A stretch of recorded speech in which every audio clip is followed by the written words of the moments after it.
Before we execute on this segue to cities, though, I would be remiss if I didn't ask you, both on behalf of me and our listeners, whether or not your research has pointed to ways of surpassing these limits on human mortality.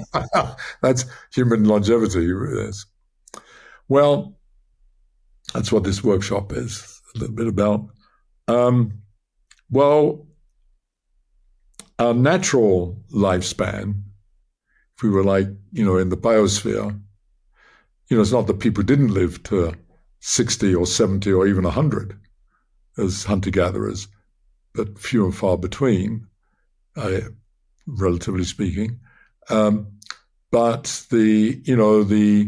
think the lifespan of a human being averaged over the entire globe in 1830 was about 34. And I think in the United States, in the 1880s, it might have risen to 45 or 50. So your great-great, if you will, still American, your great-great-great-grandfather was only expected to live 45, 50. My father was born in 1914. His expected lifespan was 60, and he lived to 61, actually. So that's been increasing. And so we have expanded longevity. We've done the most fantastic thing. It's gone from being 30 to 40 years, which is our kind of natural biospheric lifespan, to about 80. So we've done something, no one did it. It wasn't, Jeff Bezos or or Larry Page wanting to live forever and keep their billions, which I don't deny. That's fine. But, they want to pour money. They're desperate to get to live forever.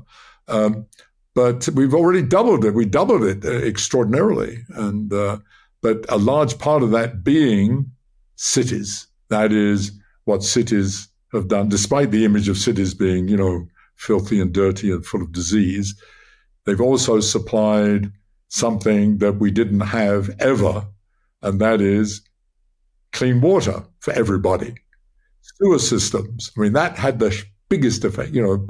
No one washed themselves, except a few aristocrats, until probably about 1880. I'm exaggerating. I'm making a cartoon out of it, but roughly speaking, people rarely wash themselves. In the terms of given relative to what we do today. That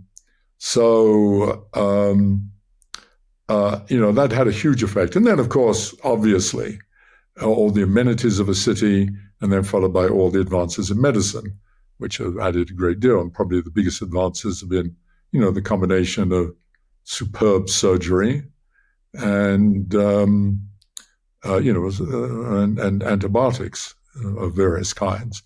Those have been probably the two biggest. But the biggest effect has been the communal urban phenomena, rather than all the medical stuff. So that's the one thing. So I just want to give that as a background, but you could still ask. So, there's this theory of why it is you die, and you can ask, how can you change it? Well, it's tied to metabolism. So the obvious thing is lower your metabolism. So eat less. Don't eat that. What you should do is, not eat 4,000, you should eat 1,000 maybe. So, and it goes roughly, so that anyone knows, I think if my memory, I think it was as the cube root of metabolic rate. So you can increase, if you decrease by your metabolism by a certain amount, take 1/3 of that, and that'd be the increase in your lifespan, roughly speaking. So that's the formula. So that was one way, and that's called caloric restriction. And experiments have been done on mice and monkeys and so on. Some of it's a bit controversial, but mostly it supports that very well, actually. So you can do it. But of course, you have to be willing to starve yourself, but you don't have to go that far if you eat less. No, of course, there's many other factors involved, so it's a bit simplistic, but that's one thing. The other thing that you can do is you can recognize that metabolic rate depends upon temperature, ambient temperature.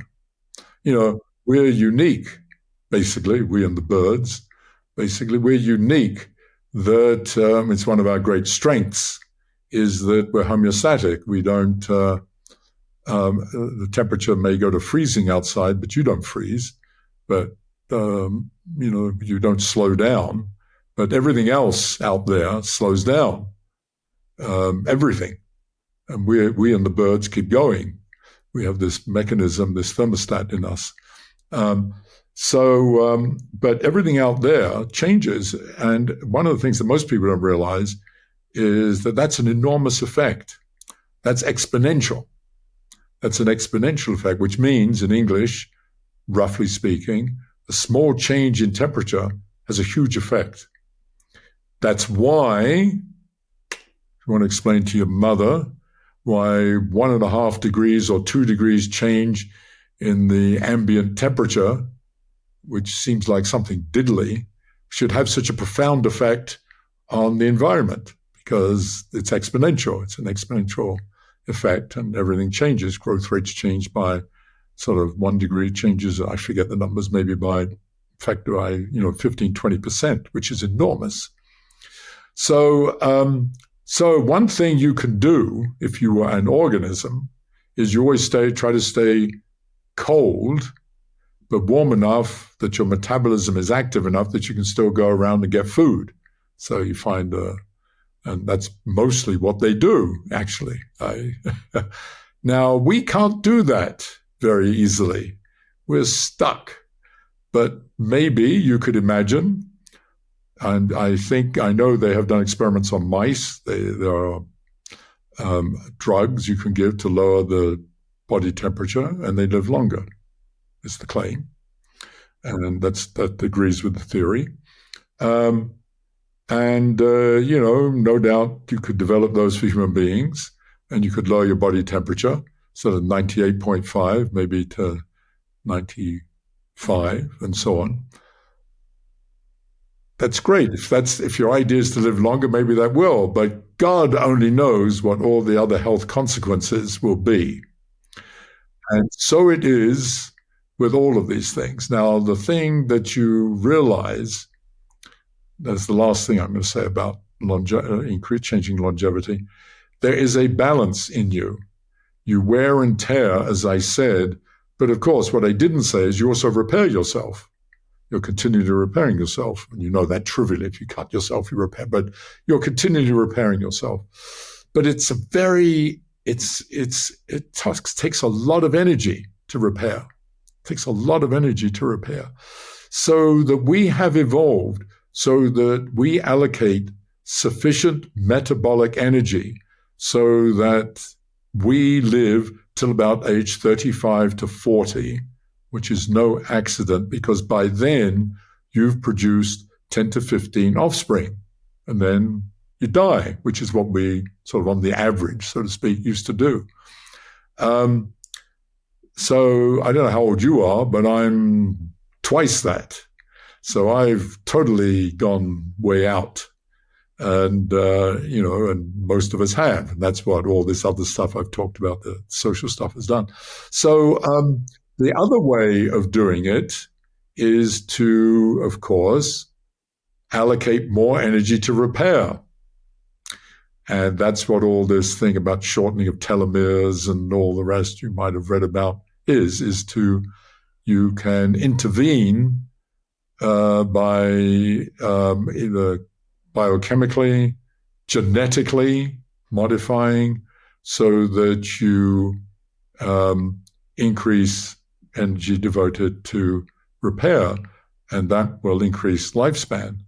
And you could do that, but cautionary word is, and I said this near the beginning when you asked about complex systems and so on, one of the marvelous things about us is we contain all these huge different scales, both spatial and temporal, and they're all intertwined and interrelated and beautifully synced with one another. And now you're going to use a technical term, fuck around with that system. So, you have to worry, what are the unintended consequences of doing any of these things in a system that's so beautifully and exquisitely tuned so that you can operate only at like a light bulb and live to 100 years already. My view, today happens to be the Jewish Day of Atonement, Yom Kippur, so I'm not a religious person, but, I have a kind of spiritual side. Delight in that. Delight that you only use 90 watts and you're going to live for 100 years if you're lucky. What more? So I have a very jaundiced view, as you can tell, of this. Sorry, that's editorial. That's not me as a scientist, by the way. Mm-hmm. That's me as, this weirdo human being.